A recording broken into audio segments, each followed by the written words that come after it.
SCDCC ಬ್ಯಾಂಕಿನ ಸಿಬ್ಬಂದಿ ಲೇಖಕ ಜಗದೀಶ್ ಚಂದ್ರ ಸೂಟರ್ಪೇಟೆ ಅವರು ಬರೆದಿರುವ ತ್ಯಾಗಮಯಿ ಮೊಳಹಳ್ಳಿ ಪುಸ್ತಕವನ್ನು ದಕ್ಷಿಣ ಕನ್ನಡ ಜಿಲ್ಲಾ ಕೇಂದ್ರ ಸಹಕಾರಿ ಬ್ಯಾಂಕಿನ ಅಧ್ಯಕ್ಷರಾದ ಡಾಕ್ಟರ್ ಎಂ.ಎನ್. ರಾಜೇಂದ್ರ ಕುಮಾರ್ ಅವರು ಬಿಡುಗಡೆಗೊಳಿಸಿದರು.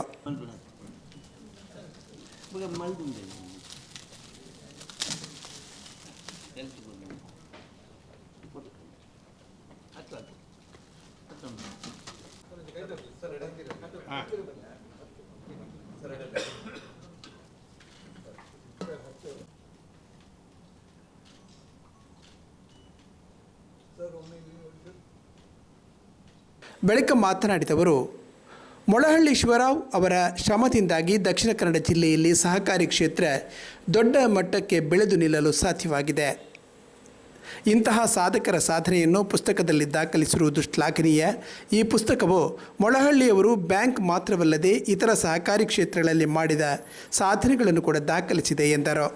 ನಮ್ಮ ಅವಿಭಜಿತ ದಕ್ಷಿಣ ಕನ್ನಡ ಜಿಲ್ಲೆಯ ಒಬ್ಬ ಹಿರಿಯ ನಾಯಕರು ನಮ್ಮ ಅವಿಭಜಿತ ದಕ್ಷಿಣ ಕನ್ನಡ ಜಿಲ್ಲೆಯಲ್ಲಿ ಸಹಕಾರಿ ಕ್ಷೇತ್ರವನ್ನು ಬೆಳೆಸಿದಂಥ ಮೊಳಹಳ್ಳಿ ಶಿವರಾಯರ ಪರಿಚಯ ತ್ಯಾಗಮಯಿ ಮೊಳಹಳ್ಳಿ ಶಿವರಾಯರು ಅನ್ನುವಂಥ ಪುಸ್ತಕವನ್ನು ಬರೆದಂಥ ನಮ್ಮ ಬ್ಯಾಂಕಿನ ಸಿಬ್ಬಂದಿಯಾದಂಥ ಜಗದೀಶ್ ಚಂದ್ರ ಅಂಚನ್ನವರು ಈ ಪುಸ್ತಕವನ್ನು ಲೇಖನವನ್ನು ಬರೆದಿರ್ತಾರೆ. ಅವರು ಈವರೆಗೆ ಸುಮಾರು 4,500 ಲೇಖನಗಳನ್ನು ಬರೆದು ಕ್ರೀಡೆಗೆ ಹೆಚ್ಚು ಮಹತ್ವವನ್ನು ಕೊಟ್ಟಿದ್ದರು. ಇವತ್ತು ಅವರು ಸಹಕಾರಿ ಕ್ಷೇತ್ರದ ಒಬ್ಬ ಮೊಳಹಳ್ಳಿ ಶಿವರಾಯ, ನಾಳೆ ಅವರ ಜನ್ಮದಿನ ಇದೆ.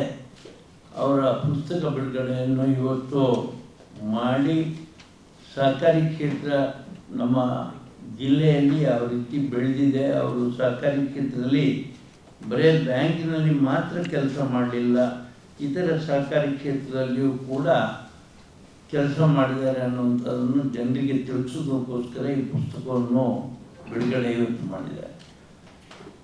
ಎರಡನೇ ಮಹಾಯುದ್ಧದ ಸಮಯದಲ್ಲಿ ಆಹಾರಧಾನ್ಯದ ಕೊರತೆ ಕಂಡಾಗ ಸ್ಟೋರ್ಸ್, ಕೋಆಪರೇಟಿವ್ ಸ್ಟೋರ್ಸ್ ಅನ್ನುವಂಥ ಒಂದು ಸಂಸ್ಥೆಯನ್ನು ಹುಟ್ಟುಹಾಕಿ ಅದರ ಮುಖಾಂತರ ಆಹಾರವನ್ನು ವಿತರಿಸುವಂಥ ಕೆಲಸವನ್ನು ಮೊಳಹಳ್ಳಿ ಶಿವರಾಯರು ಮಾಡಿದ್ದಾರೆ. ಟೌನ್ ಬ್ಯಾಂಕ್ ಮಾಡಿದ್ದಾರೆ. ನಮ್ಮ ಈ ಬ್ಯಾಂಕ್ ಬೆಳೀಲಿಕ್ಕೆ ಕಾರಣೀಭೂತರು.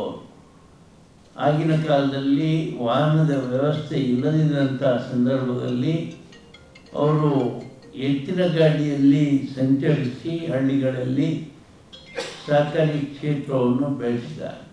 ಅಂಥ ಒಂದು ಮಹಾನ್ ಭಾವ ನಮ್ಮ ಜಿಲ್ಲೆಯಲ್ಲಿ ಇದ್ದದ್ರಿಂದ ನಮ್ಮ ಜಿಲ್ಲೆಯ ಸಹಕಾರಿ ಕ್ಷೇತ್ರ ಬೆಳೆದಿದೆ ಅಂತ ಹೇಳಿಕ್ಕೆ ನಮಗೆ ಸಂತೋಷ ಆಗ್ತದೆ. ಅವರು ಸುಮಾರು ತನ್ನ 87 ವರ್ಷಗಳ ಜೀವಿತ ಅವಧಿಯಲ್ಲಿ 6 ದಶಕ ಅಂದರೆ ಒಂದು 60 ವರ್ಷದಷ್ಟು ಕಾಲವನ್ನು ಅವರು ಸಹಕಾರಿ ಕ್ಷೇತ್ರದಲ್ಲಿ ಕೆಲಸ ಮಾಡಿದ್ದಾರೆ. ಅವರು ಮೊಳಹಳ್ಳಿಯವರಲ್ಲಿ ಕುಂದಾಪುರದ ಮೊಳಹಳ್ಳಿಯಲ್ಲಿಯೂ ಅವರು ಆಗಿದ್ದರೂ ಕೂಡ ಅವರು ಹುಟ್ಟಿ ಇಲ್ಲಿ ಬೆಳೆದದ್ದೆಲ್ಲ ಪುತ್ತೂರಿನಲ್ಲಿ. ಅವರು ವಕೀಲ ವೃತ್ತಿಯನ್ನು ಮಾಡಿಕೊಂಡಿದ್ದರೂ ಕೂಡ ಅದಕ್ಕೆ ಹೆಚ್ಚು ಮಹತ್ವ ಕೊಡದೆ ಸಹಕಾರಿ ಕ್ಷೇತ್ರವನ್ನು ಬೆಳೆಸಿದ್ರಿಂದ ಇವತ್ತು ಸಹಕಾರ ಕ್ಷೇತ್ರ ನಮ್ಮ ಜಿಲ್ಲೆಯಲ್ಲಿ ಬೆಳೆದಿದೆ, ಇಷ್ಟು ಬಲಾಢ್ಯವಾಗಿ ಇರಲಿಕ್ಕೆ ಕಾರಣ ಆಗಿದೆ ಅಂತ ನಾನು ಅವರ ಬಗ್ಗೆ ಹೇಳಿ ಬಯಸ್ತಾ ಇದ್ದೇನೆ. ದಕ್ಷಿಣ ಕನ್ನಡ ಜಿಲ್ಲಾ ಸಹಕಾರಿ ಯೂನಿಯನ್ ಅಧ್ಯಕ್ಷರಾದ ಶಶಿಕುಮಾರ್ ರೈ ಬಲ್ಯೊಟ್ಟು, ಎಸ್ಸಿಡಿಸಿಸಿ ಬ್ಯಾಂಕಿನ ಉಪಾಧ್ಯಕ್ಷರಾದ ವಿನಯ್ ಕುಮಾರ್ ಸೂರಿಂಜೆ, ಬ್ಯಾಂಕಿನ ನಿರ್ದೇಶಕ ಅಶೋಕ್ ಕುಮಾರ್ ಶೆಟ್ಟಿ, ನಬಾರ್ಡ್ ಸಿಇಜಿ ಸಂಗೀತಕರ್ತ, ದಕ್ಷಿಣ ಕನ್ನಡ ಜಿಲ್ಲಾ ಸಹಕಾರ ಸಂಘಗಳ ಉಪನಿಬಂಧಕರಾದ Ramesh H N., SCDCC bank CEO Gopalakrishna Bhat, ಸಹಕಾರ ಸಂಘಗಳ ಸಹಾಯಕ ನಿಬಂಧಕ ಸುಧೀರ್ ಕುಮಾರ್, ಎಸ್ಸಿಡಿಸಿಸಿ ಬ್ಯಾಂಕಿನ ಮಹಾಪ್ರಬಂಧಕ ಸುನೀಲ್ ಕುಮಾರ್ ಹೊಳ್ಳ, ಜಗದೀಶ್ ಚಂದ್ರ ಅಂಚನ್ ಸೂಟರ್ಪೇಟೆ ಉಪಸ್ಥಿತರಿದ್ದರು. ಜಿಲ್ಲೆಯ ಸಹಕಾರಿ ಇತಿಹಾಸದಲ್ಲಿ ಒಂದು ಮೇರು ವ್ಯಕ್ತಿತ್ವದ ದಿವಂಗತ ಮೊಳಹಳ್ಳಿ ಶಿವರಾವ್ ಅವರ ಒಂದು ಪುಸ್ತಕ, ಅವರ ಜೀವನ ಚರಿತ್ರೆ, ಆದರ್ಶ ಮತ್ತು ಅವರು ಸಹಕಾರಿ ಕ್ಷೇತ್ರವನ್ನು ಮುನ್ನಡೆಸಿದ ಬಗ್ಗೆ ಒಂದು ಸಮಗ್ರವಾದ ಮಾಹಿತಿಯೊಂದಿಗೆ ತ್ಯಾಗಮಯಿ ಮೊಳಹಳ್ಳಿ ಎನ್ನುವ ಪುಸ್ತಕವನ್ನು ನಾನು ಬರೆದಿದ್ದೇನೆ. ಇದು ನನ್ನ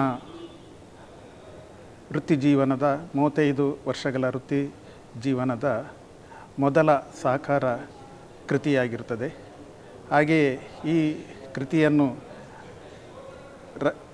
ರಚಿಸಲು ನನಗೆ ಮಾರ್ಗದರ್ಶನವನ್ನು ನಮ್ಮ ಬ್ಯಾಂಕಿನ ಗೌರವಾನ್ವಿತ ಅಧ್ಯಕ್ಷರಾದ ಸಹಕಾರರತ್ನ ಡಾಕ್ಟರ್ ಎಂ.ಎನ್. ರಾಜೇಂದ್ರ ಕುಮಾರ್ ಅವರು ನೀಡಿದ್ದಾರೆ.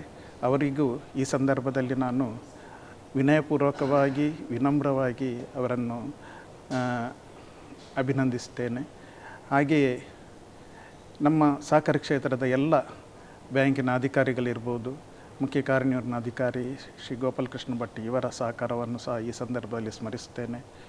ಮುಖ್ಯವಾಗಿ ನಾನೊಬ್ಬ ಕ್ರೀಡಾ ಲೇಖಕ. ನಾನು ಸಾಮಾಜಿಕವಾದ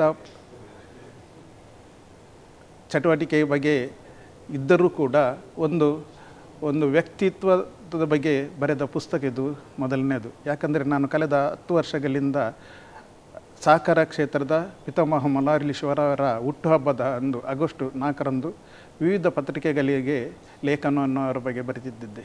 ಆದರೆ ಒಂದು ಪುಸ್ತಕ ರಚನೆ ಮಾಡಬೇಕೆನ್ನುವ ಒಂದು ಅಭಿಲಾಷೆ ನನಗೆ 1 ತಿಂಗಳ ಮೊದಲು ಹುಟ್ಟಿಕೊಂಡಿತು. ಆದರೆ ಅದನ್ನು ನಿರಂತರವಾಗಿ ಆ 1 ತಿಂಗಳಲ್ಲಿ ರಾತ್ರಿ ನನ್ನ ಕೆಲಸದ ಒತ್ತಡದ ನಡುವೆಯೂ ರಾತ್ರಿಯನ್ನು ಹಗಲು ಮಾಡಿದ ದಿನಗಳು ಸಹ ಇದೆ. ಹಾಗಾಗಿ ಇದೊಂದು ಉತ್ತಮ ಕೃತಿಯಾಗಿ ಮೂಡಿರಬಹುದಂತ ನನ್ನೊಂದು ಅಭಿಲಾಷೆ. ಆದರೆ ಇದರಲ್ಲಿ ಕೆಲವು ನ್ಯೂನತೆಗಳು ಇರ್ಬೋದು. ಆದರೆ ಅದನ್ನೆಲ್ಲರೂ ಸಹಕಾರಿಗಳು ಅದನ್ನು ತಿದ್ದಿ ನನ್ನನ್ನು ಮುಂದಕ್ಕೂ ಪ್ರೋತ್ಸಾಹಿಸಬೇಕಾಗಿ ಕೇಳಿಕೊಳ್ಳುತ್ತೇನೆ. ಪತ್ರಕರ್ತ ಸುಬ್ರಹ್ಮಣ್ಯ ಪಡುಕೋಣೆ ಕಾರ್ಯಕ್ರಮ ನಿರ್ವಹಿಸಿದರು.